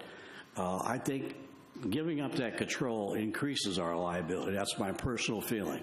And most everybody I talked to said they'd rather have the same people there running. If we're going to have booze, have the same people running it all the time. So I'm going to be for that. Now, if you want to keep talking about this subject, we can. Vice Mayor, and then I got Commissioner Alcantara, Sukup, Bradford. Are you all on this subject here? Are you ready for a vote? Can we make it quick, because we're not going to get done tonight if we don't.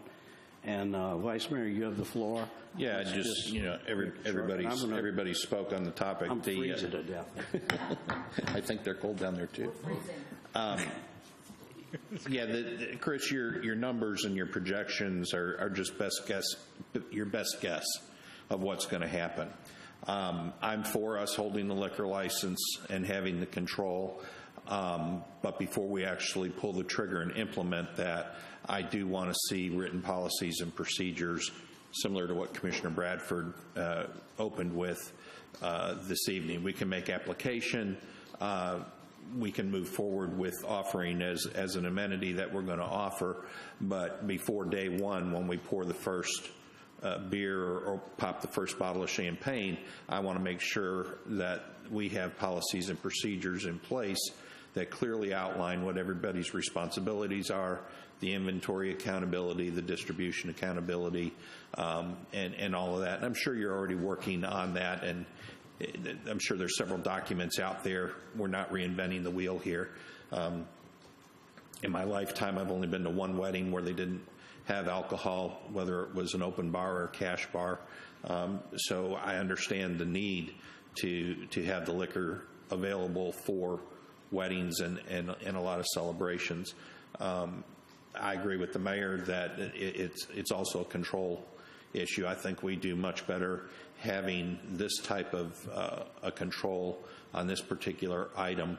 And if we find that it's not cost effective for us to do it, then as we go down the road, then we go ahead and farm it out. But I think you'll prove us correct, and that is we're going to keep the money here as well as the control, and that's what I'm looking for. So I do approve of that.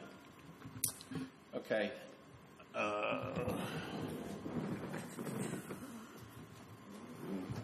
Some help. Commissioner Alcantara. Going back to what Heidi was saying, that whether the city sells it or the caterers sells it, there's still going to be alcohol being served. To me, that's not. There is a big distinction, in my opinion, because the caterers are private. You have someone who wants to rent it. Let's say Marissa wants to rent the center, and her group wants to serve alcohol. That's her group. They're renting it and they're serving it versus using tax dollars to buy liquor. So it's a big distinction. It's not about whether or not alcohol is being served. It's about, are we using tax dollars to buy liquor? That's my biggest concern. And I can assure you that there's a lot of people in this community that do not want to see their tax dollars spent on liquor. So that's how I feel, and I cannot support the city getting into the liquor business. And like Marcia said, we could have the liquor license and not sell liquor, have the caterers and the private individuals sell liquor, but just have it as a protection against any liabilities, correct? Well, Commissioner, what I said was the city is going to have to carry. I'm sorry. The city's going to have to carry liability insurance in either scenario. If, when you're talking about the civic center license, only the government can have that. So if you would rather the caterers serve the liquor, they come with their own licensing to provide the liquor as part of their catering operation. So they would not be using the city's license. No, correct. But we can still have one, and they can still come with theirs, correct? Yes. And you said earlier that that's just an additional protection that we still have to have. The liability insurance. Yes, I believe in either scenario, the city should have liability insurance added coverage for the liquor. Again, I think I'm clear on how I feel on the issue. Thank you. All right. Commissioner Sukup. Did you guys ever find out why DeLand, why New Smyrna, why the Gateway Center, why did they not get their liquor license? Because they're not an aggressive group. Okay, so they're basically being run by Parks and Rec people who are doing this as other work besides taking care of the parks. So they bring people in from the parks to do setups and things along that lines. So you're just assuming that DeLand, New Smyrna, they just talking into like the Sanborn Center, they're not interested in doing the extra stuff it takes in order to make the extra money. And I'm just talking about two beautiful buildings and I don't know commissions. what their city, how they decided this. All right, they obviously decided they wanted to go one way or the other, so they decided that. And that was their choice. I have nothing to do with DeLand or New Smyrna Beach So it's, I wasn't around when they made that decision, and they're not really interested in discussing it with me. Okay. Okay, that's what I need to know. The next thing on the insurance, you keep talking. We need to have insurance. Naturally, we need insurance. But here's the way I view this. I buy insurance in my car. That way, if you hit me in my car, I'm covered. But if I don't have to pay for your car to allow you to come hit me, like Commissioner Alcantara is saying, is the liability is not only that, it's who's paying it, who's providing it, whose tax dollars are providing this, that something could possibly happen. And that's where we're all going to come into saying there's a lot of people in this community who don't necessarily support that and don't want our tax dollars, because we all pay into these tax dollars, to be used in that form. That's what we're saying. We understand there's liability both ways, but if I'm not paying for that, someone else is paying for it. If, God forbid, if something happened, I don't have to feel responsible now as a taxpayer because my tax dollars aren't in that. But, Commissioner, if I could just, your scenario of your car insurance, as a government, you're always the deep pocket. It doesn't matter who hits who. The bottom line is the city gets sued, and it's easy for a jury, if it's a jury trial, or a judge to look at the city, even though you had a caterer that was involved, and the caterer had insurance, or maybe their insurance lapsed, and they didn't tell the city about it. In the end, that's the difference. You are not a government. So when you're talking about a car accident, it's a very different standard. No, I'm talking about us, the taxpayers, buying the car that hit me. Okay. That's what I don't want to do. I don't want to be the source, the funding source to allow that. If someone's going to use their own personal dollars to do that and rent a facility, then that's on them. It's not on me. So we all know where I stand. But next, still on you. And I keep wanting to say, if you look up there, you guys, you'll see it's not a community center. This is not a community center. This is called the center. Down here, you're talking civic center, liquor license. If the difference, Commissioner Herzberg wanted to bring up a pocket park that costs $125,000. That's one time $125,000, but everybody gets to use that for free. This building right here, if I would like to use that building on the weekend, it's going to cost me a pretty penny. So, and the difference between that is that Pocket Park was actually put into last year's budget. It still hasn't been done, but that's another thing. But this is the reason. It's not that we all sit up here. Listen, we've spoke. Look, for some reason, this is going through. It's going through on a lot larger scale. It's an $8 million loan on, as Commissioner Herzberg already bought. We own the land. It was already shovel ready. This is $8 million on just a building that we own. That's my concern. Is we went too far, and it morphed from being a community center, which to me would have been worth $8 million, to an event center now, where majority of people in Deltona won't be able to afford to use. Now, if you're a senior citizen, you can go there. They'll have rooms. But we have 25% of our kids, 25,000 kids in our city in Deltona that won't be able to use that.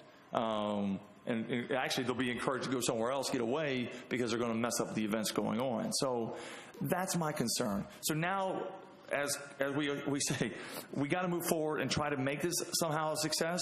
I don't know if that's possible, but I just don't believe that liquor is the way to do it. I just don't believe it. So. All right. Commissioner Bradford, Commissioner Herzberg both want to speak, but I'd like to get the public in here, so I'm not, chastised for not having at least 10 minutes or so for public participation. I just have one quick comment. All right, That's quick it. comment, and we're on to the public. My comment is just on the Brandon Center and on Sanborn, both New Smyrna and DeLand have a load of restaurants and a load of businesses there. They have their caterers that operate out of restaurants. They have restaurants that do catering. They have caterers that are within the city. And both New Smyrna and DeLand are very, very, very into their municipalities and their businesses in terms of supporting them. Right. And they also have a lot of other venues that people can use. They have either country clubs, they have other hotels, they have other avenues where people can rent to have a wedding, to have a dinner, to have a big event. Deltona doesn't have any of that. We don't have any options, and we have very few restaurant options. We have a couple great small restaurants that do a fantastic job locally, and we try to use them where we can. But we don't have the amount of businesses that are able to provide the level of service that a large wedding, birthday, any big dinner event, we don't have that here. And DeLand and New Smyrna protect their own. And that is one of the real reasons they do that. So thank you, Mayor. Okay. I just want to add one thing. Brandon Center, and that they don't market it. They don't go out and hustle like Chris is doing. That's the biggest part of it. That's another part. Commissioner Bradford, and then we'll go to the public. Okay. And one thing I want to get clear up here, okay? We are all elected to come up here and do what we're doing, just so everybody knows. Just because we're all sitting up here going back and forth and Chris and Brian have a different view than we have a different view and everybody has a different view, that's what we're elected for. So I want to say that, I'm glad to hear everybody has a difference of opinions on this. And there are some great things that everybody has brought up. Doing the research that I did, one of the things that I found is some of the cities that actually put off, like one city said they literally put off 10 years getting the liquor license. They went with the caterers, they had the caterers doing it, and what they said was they still had to pay extra for liability. They were having extra staff because even though they said that they had to have 3 days prior to an event, they had to have proof sent to them that they had insurance. Staff still had to go through and double check that insurance was valid even before the event. They still had to have the policies and procedures in the event or in effect. And as far as taxpayers' dollars buying the liquor, I see what you're saying, but then on a business standpoint, the business person to me comes out and says, okay, if I'm starting a business, I've got to have startup inventory. But once I have startup inventory and that inventory sells, I'm not using taxpayers' money anymore to buy it. What am I using? I'm using profit. Generally on liquor, you're not having a 70% markup. You're usually between a 70 and 100% profit on your liquor sales. So yes, we are going to have a upfront cost to invest in, let's call it an inventory. So we have this inventory that we're investing in. But at a 70 to 170, let's say 70 only % markup, we're now using that money to restock our inventory. So it's not coming out of taxpayers' dollars after that first initial investment. Is that correct? Well, if I, just to clarify a point, if I sell an open bar to a wedding, they're going to give me X number of dollars, say $21.50 or whatever the number is, okay, up front for me to go buy the liquor and make sure that we got the bar covered. So the client's actually buying the liquor for the most part. If we do a cash bar, yeah, we're buying the liquor up front. All right, but with cash bars, it's strictly, you got to put the right rules into effect and things along that lines. Like I agree with the vice mayor, and I mean, if we have the inventory on hand, we take care of that aspect as well. So what it does is when you do like a comedy club, all right, you don't want to charge a lot of money for the public to go to the comedy show. All right, almost all the comedy shows I've been to, it costs you $10 or $15 to get in. All right, depending on who's the headliners and stuff. And then they always have a 2-drink minimum, or they have food and a drink with that. All right, I'm working through that to come up with the right stuff to add to a comedy show. I am not there yet because I've been spending too much time working on other things.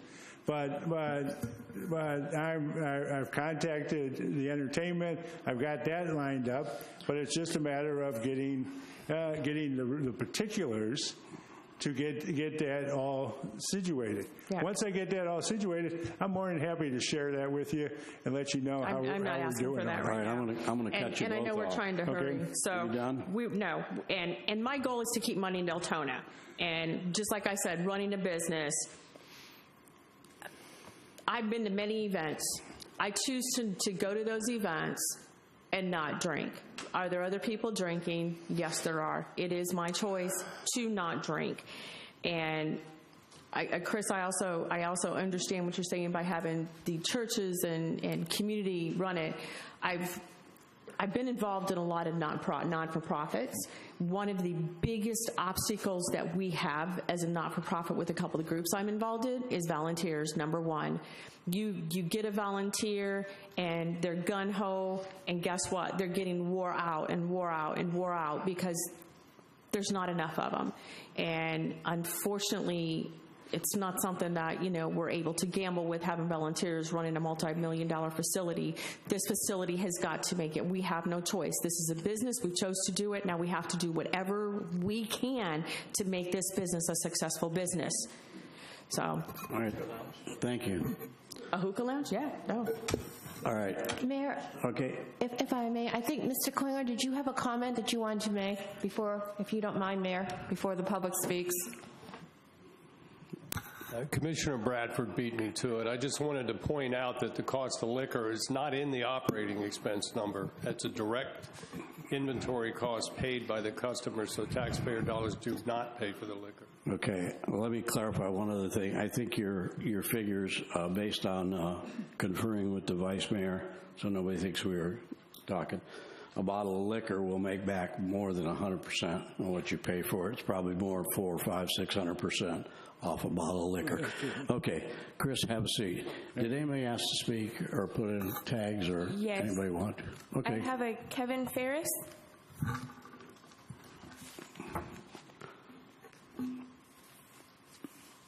Mr. Ferris, at our workshops, we allow 2 minutes, and if you just give us your name and address and go on.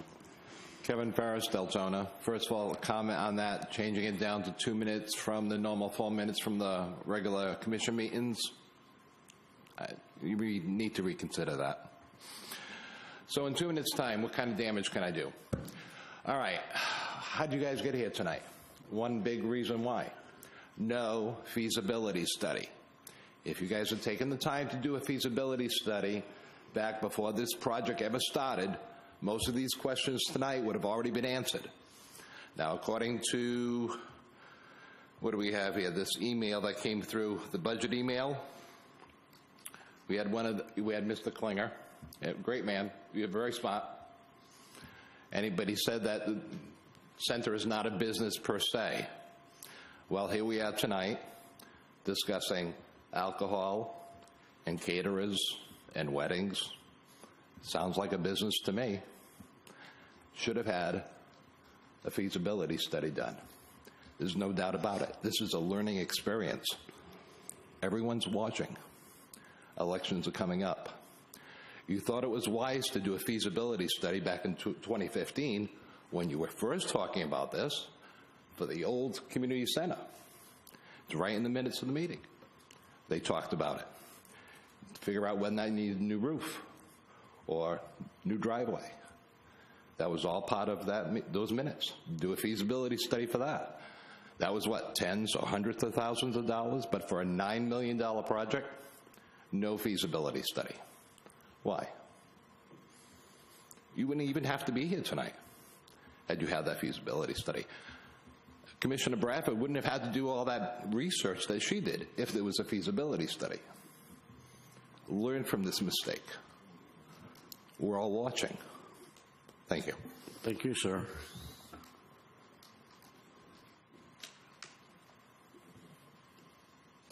Santiago Avila Jr.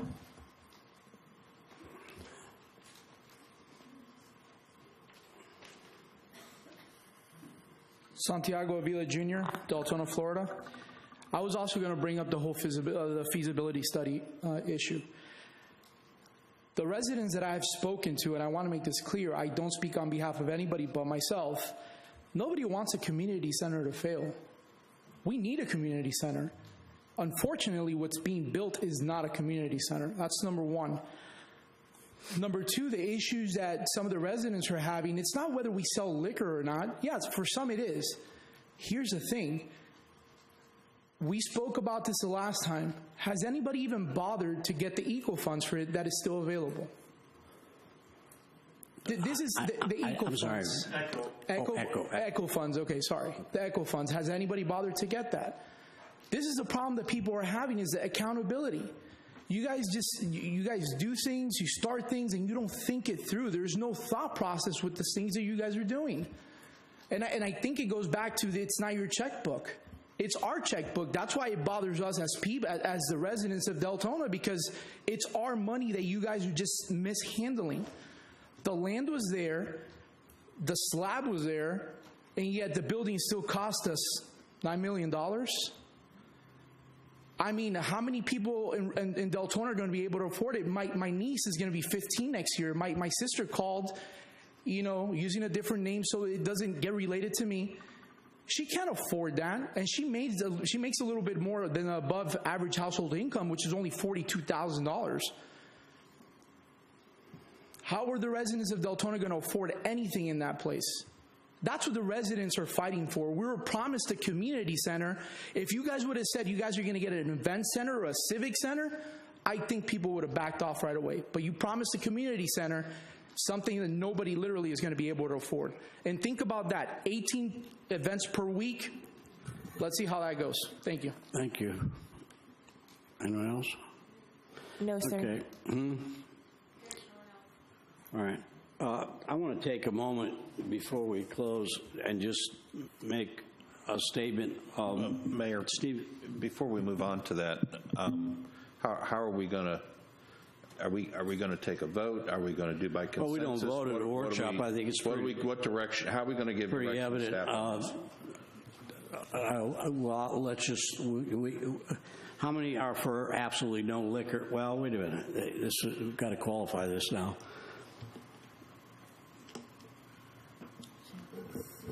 We currently have liquor at the Deltona Community Center. We have to have a policeman there. If you have liquor, people bring their own in, so forth, so on. We're not. At the event center at the center, but because there's events there, we have an option to have a liquor license that's held by the city, and we control sale, distribution, ordering, all that, or let each individual let the events manager have a caterer bring it in. Limits the different caterers don't do it now. So I'm for the caterer doing it. So. All right, he's for caterer. Mayor, we're not voting. We're just giving you some information. So right, but I also wanted to let you know that Commissioner Honecker, who could not attend this meeting, he sent in a statement, and I didn't know when you wanted that statement to be made available to the commission and the public. read it in the record now. Is it lengthy or is it just a statement? It's pretty lengthy. It's a little lengthy, but I can read it in if you would like. Read it in now. Let's get it on the record. My fellow commissioners, I ask that you not get wrapped around the axle and present what-ifs as if they were facts. What-ifs are merely assumptions with no facts or supporting evidence. Just as we have enacted ordinance in the past and then try it for 1-year status, I ask you to consider doing the same for the city holding a civic center liquor license and providing alcohol sales at events being held at the center at Deltona. We will not be a bar, so we will not compete with any Deltona establishments. We will, however, bring new revenue into the city. I think we owe it to our residents to try and bring additional revenue that would offset using residents' tax dollars to cover the center's operating costs. I ask you to set your fears and apprehensions aside for 1 year, then re-examine the city holding a civic center liquor license by reviewing data and facts, not based on assumptions. As far as rental fees, we cannot allow people to use the center for free. Residents or not, everyone has to pay a fee, and residents expect that. I just ask that we stay competitive with other facilities in the area. If we start a little low for the first year, we can attract everyone's interest with a new facility right off I-4 that offers competitive fees, and then reevaluate the revenue needed to offset the use of residents' ad valorem taxes for the center's budget each year. Thanks for considering my recommendations. As usual, I will uphold the tenets of Robert's rules and support whatever decision the majority of the commission makes. Respectfully, Commissioner Honecker. Okay. All right. Commissioner Hertzberg, what's your feelings on the issue? I feel that we should try the in-house, the city should have the liquor license for 1 year and then go through and reevaluate, And we just can as I stated always before. not renew is what you're saying. Okay. Sir? I just have a question because some new information came out when Klinger came up. Not one tax dollar, not 1 cent is going to go towards buying liquor, is what I heard. Right. Is that, can I get someone to give me a confirmation on that? Chris? You should add to this, too. Let me put it this way. We're not going to sell the first drink to the first customer unless they've paid for that drink. We're not giving out free drinks. No, they have to pay for it, but, Right, therefore but the it's- inventory, you were talking about the inventory. Your inventory, your profit pays for your inventory in short order, and now you're ahead of the Who game. buys the inventory? All we do, well, I don't even know if we would advance, all we would do is we would have advance to. the funds, and then the profit would pay that back and then some. All right. So ultimately, no. So tax dollars are paying. No, they're this not. is a play on words. No, It doesn't sir, make they are any sense. not. I'm sorry. No. You're saying that we're going to advance the money with tax For a dollars to buy the very liquor. short period of time, and then that is paid back many times over by the profit. It's the whole reason you do that. So when At you the make end of the day, at the end of a year, no, taxpayer dollars are not paying for alcohol. In fact, the alcohol would be profitable, so the profits pay for the alcohol, and then some. and who do the profits belong to? Belong to the general fund. To the taxpayers, And the right? more, right, and the more profits that are generated, the more this thing, the closer this things get to being self-supporting, it's the less burden on the taxpayer. I don't support us selling alcohol and using tax dollars to buy alcohol. That's exactly what's going to happen. So you want to Yeah, the caterer should do it. Okay, fine. Commissioner Bradford? I want the city to hold the liquor license. We'll do a 12-month trial.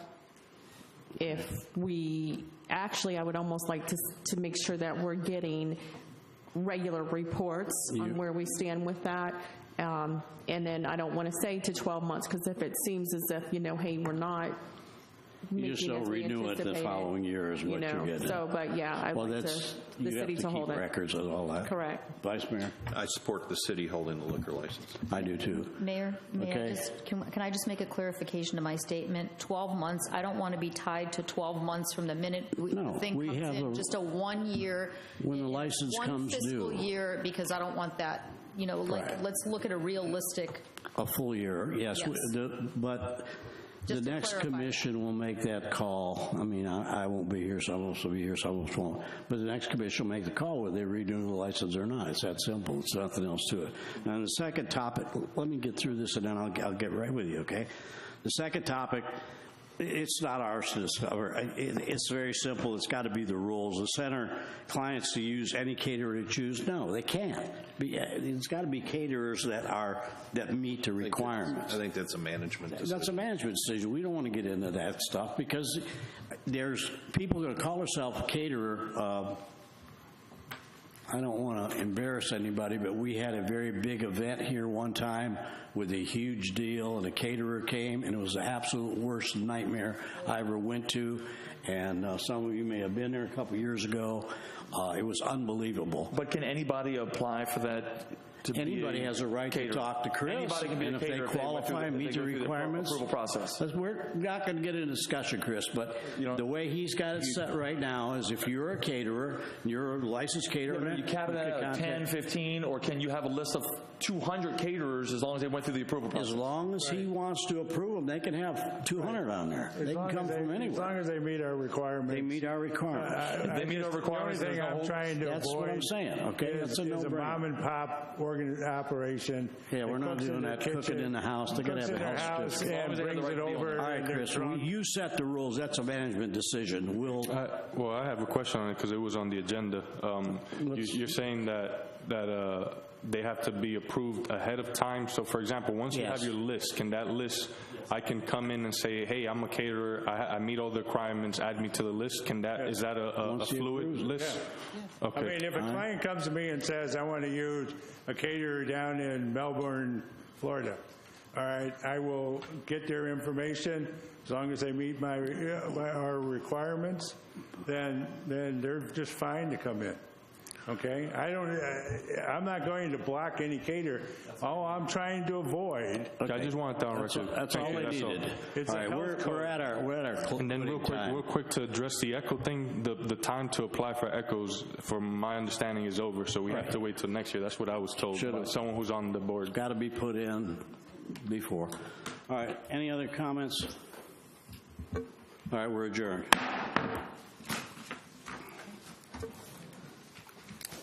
I was supposed to be on a walk.